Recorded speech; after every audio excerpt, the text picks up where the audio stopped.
I want to show you a number. $78,233.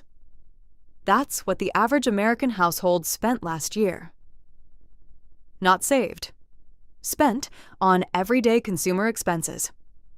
Now here's the number that should bother you more. Wages only grew 3.8% during that same period. Spending grew 5.1%, which means the gap between what things cost and what people actually earn is getting wider every single year, and most people have no idea it's happening to them. But here's what really got me digging into this. It's not just inflation. Prices aren't just going up.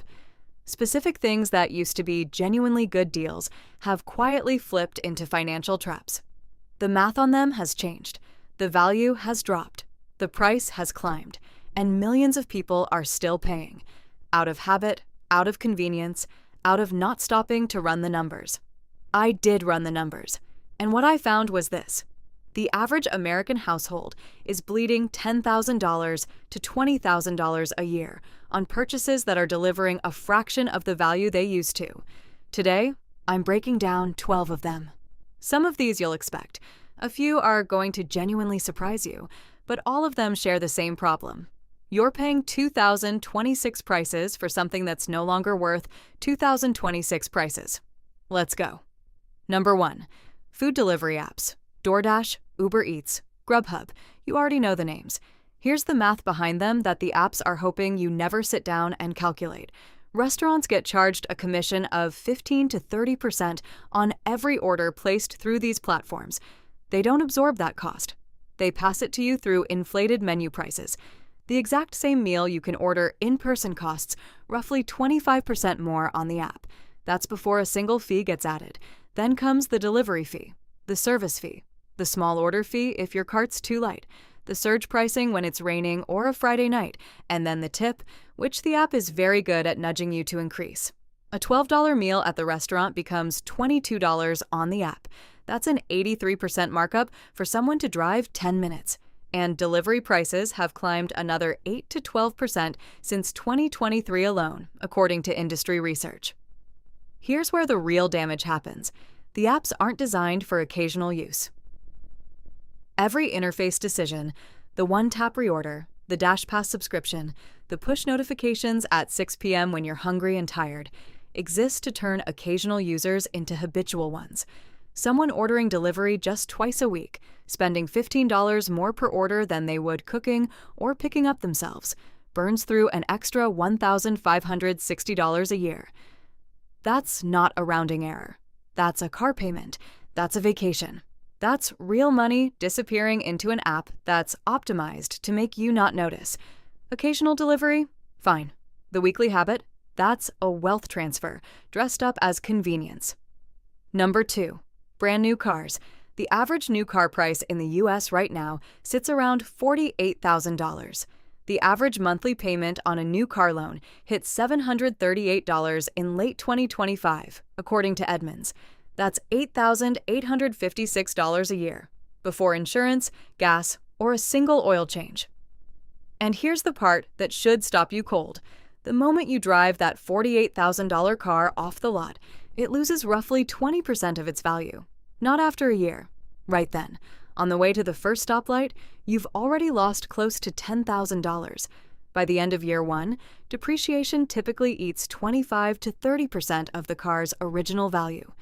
You're now sitting on a vehicle worth $33,000 to $36,000, while possibly still owing close to what you paid. That's called being underwater, and it happens to new car buyers almost immediately.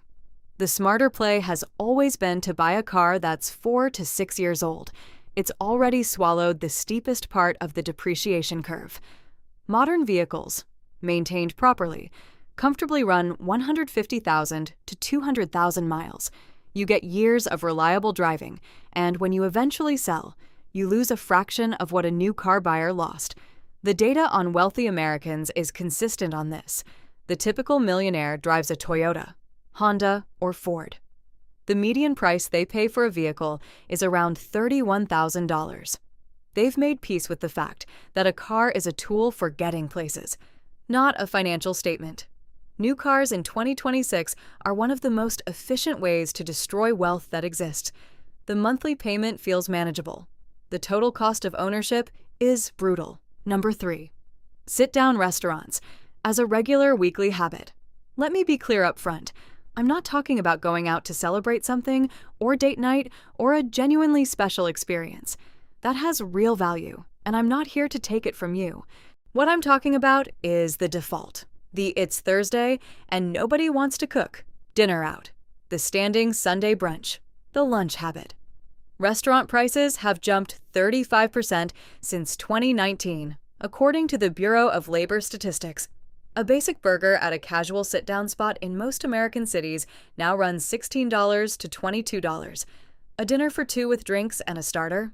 You're looking at $100 to $140 before you've done anything special. And here's the thing, the restaurant industry doesn't advertise. They're not making their margin on the food. A $14 cocktail costs the restaurant $2 in ingredients.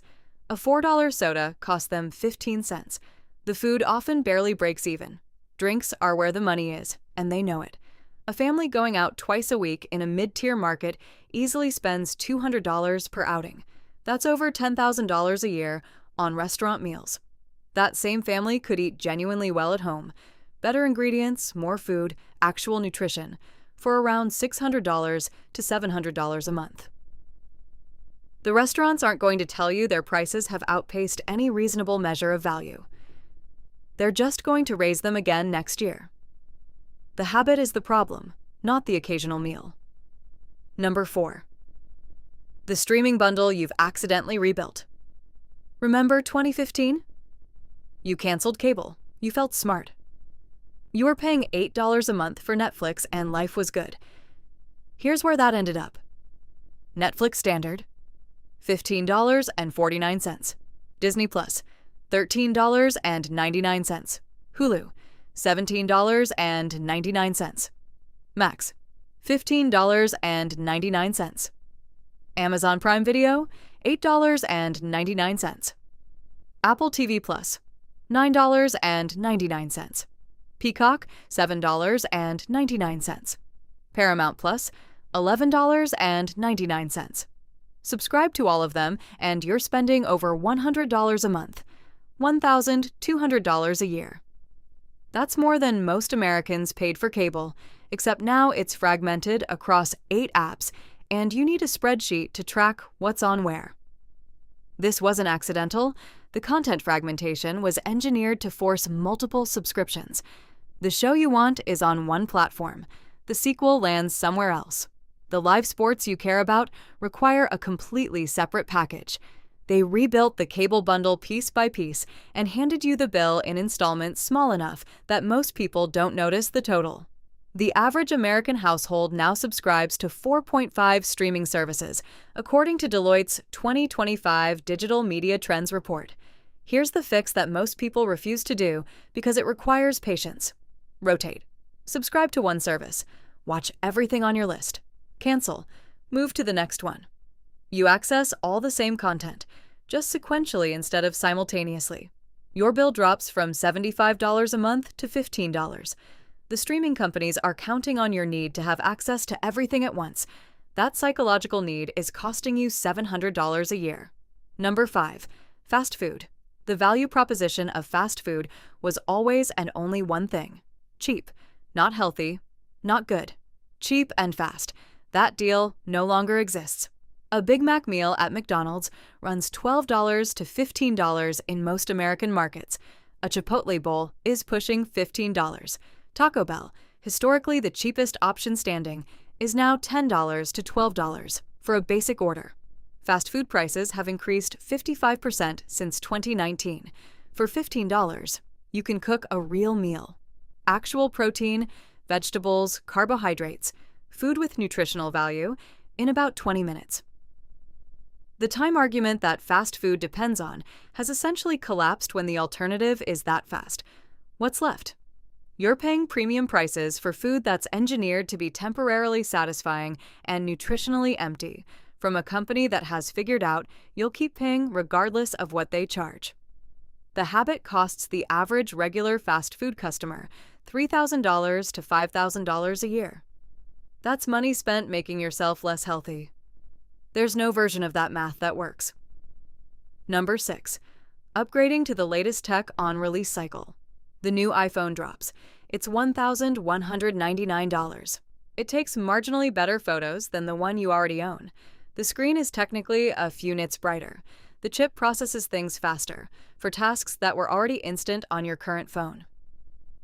Here's what the tech industry has perfected, making last year's product feel inadequate.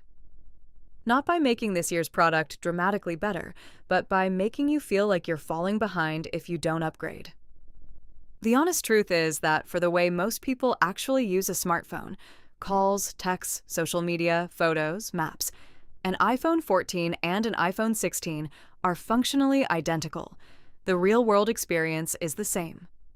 Anyone who tells you different is either a professional reviewer or deeply invested in feeling ahead. Meanwhile, the ecosystem is designed for replacement.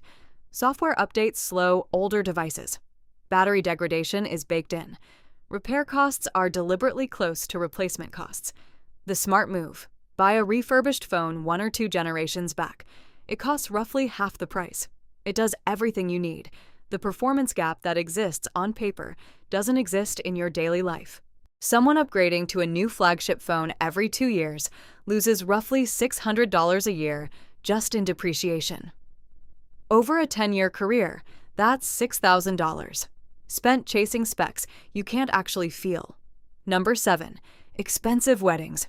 Before the comment section lights up, I'm not telling you not to have a wedding. I'm telling you the industry built around weddings is one of the most sophisticated emotional pricing operations in the American economy. The average American wedding now costs $35,000, according to the Knott's 2024 report. For one day, the wedding tax is real and well documented. The same flower arrangement costs 3 times more when it's for a wedding. The same photographer charges double. The venue that rents for $2,000 for a corporate event becomes $8,000 for a reception. You're not getting better flowers. You're paying for the word wedding attached to the invoice. Research from Emory University found that couples who spent $20,000 or more on their wedding were significantly more likely to divorce than couples who spent under $10,000. Correlation isn't causation, but financial stress is the leading cause of relationship conflict, and starting a marriage $35,000 in debt or $35,000 lighter in savings creates exactly that stress.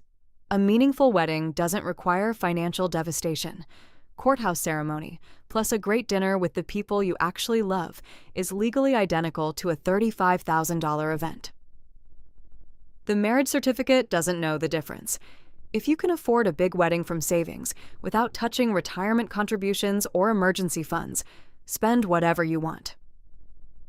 But if that $35,000 is going on credit cards, you're buying one day of spectacle with years of financial strain.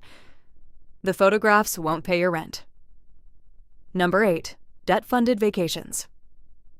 Travel is genuinely valuable. I believe that.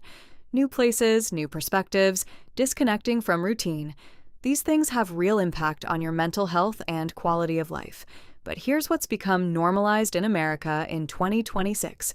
The expensive vacation funded by credit cards or buy now, pay later apps, taken by someone who doesn't have $1,000 in emergency savings, because Bankrate tells us that roughly half of Americans can't cover an unexpected $1,000 expense without borrowing.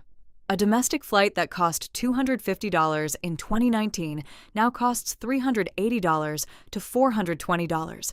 A week at Disney for a family of 4 averages $8,000 to $10,000. A European trip for 2. You're looking at $6,000 to $10,000 depending on how you travel. When that money comes from a credit card at 22% interest, the vacation ends the day you fly home. The payments last 18 months. Budget travel is not lesser travel.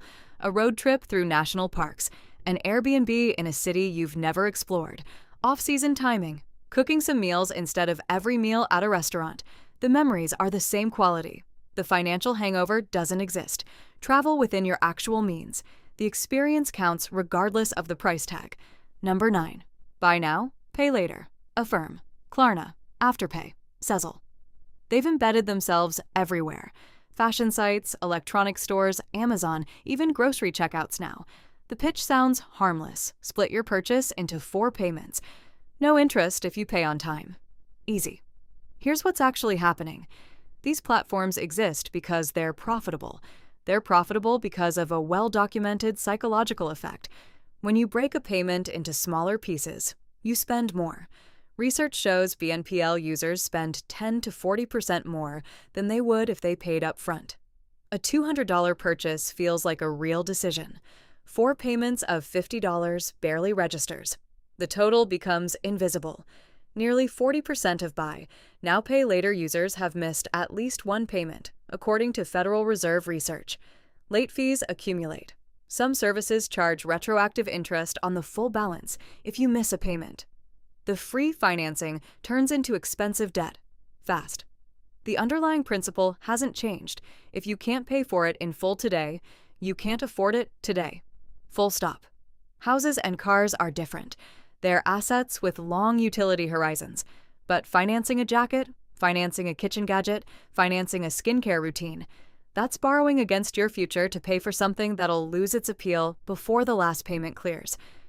Every BNPL plan is designed to close the gap between what you want and what you can actually pay for.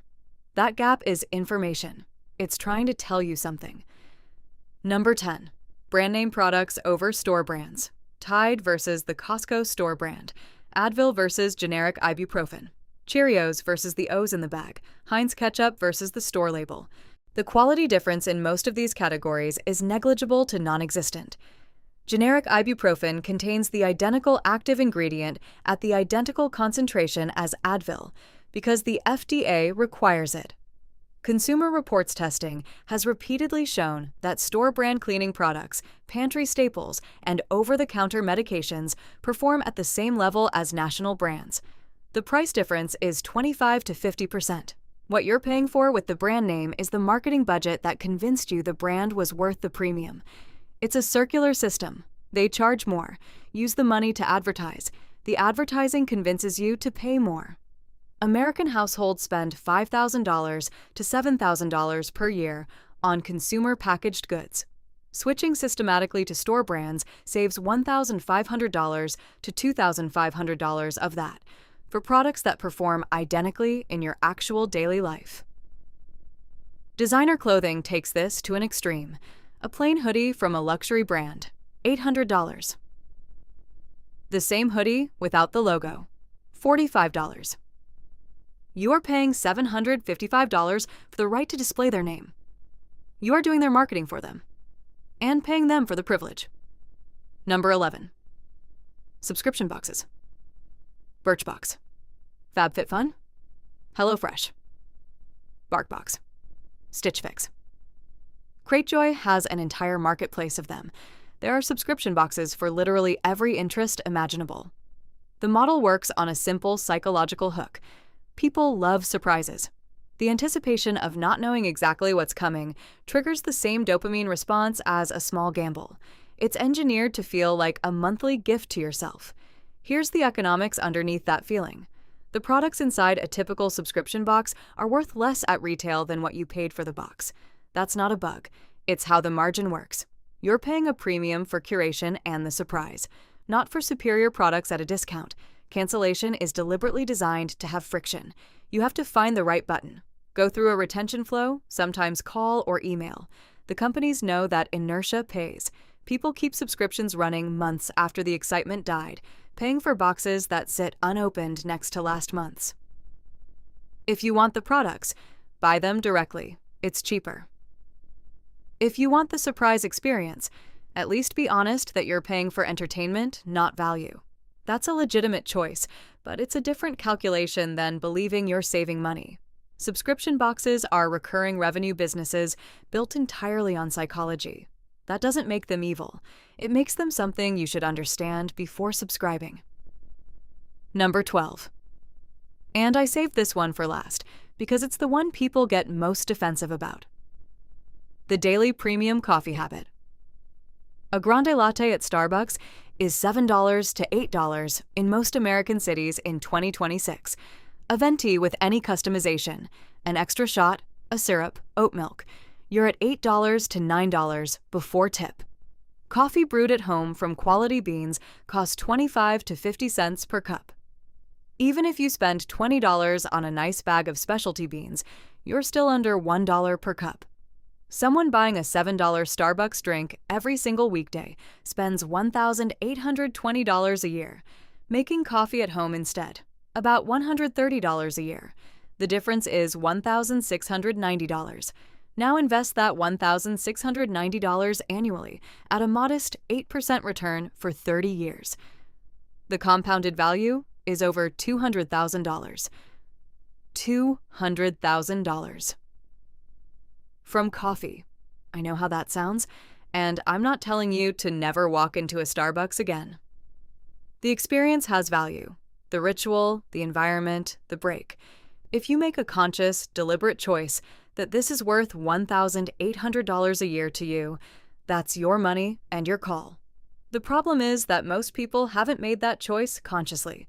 The habit formed before the math was ever calculated. It happened as it's just $7. Repeated 260 times a year.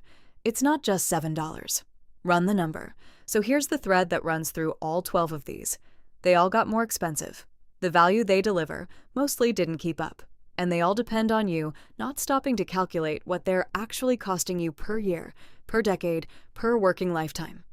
The economy in 2026 is built to extract money from people who aren't paying attention. Algorithms push you toward purchases. Subscriptions auto-renew. Financing removes the friction of not having enough. Everything is optimized to get money out of your account before you have time to decide if you actually want to spend it. Your only defense is the exact thing this video is about: awareness. Pick 3 things from this list that apply to your life. Calculate the actual annual cost, not the per-order cost, not the monthly cost, the yearly number. Then ask yourself one question. If someone offered me that amount of money as a bonus, would I immediately sign up for this service again? Or would I do something else with it? That's the question. Your money is either working for you or it's working for the companies that figured out your habits before you did. Drop a comment telling me which number hit closest to home. I genuinely read them all. If this was useful, like, subscribe, you know the drill. I'll see you in the next one.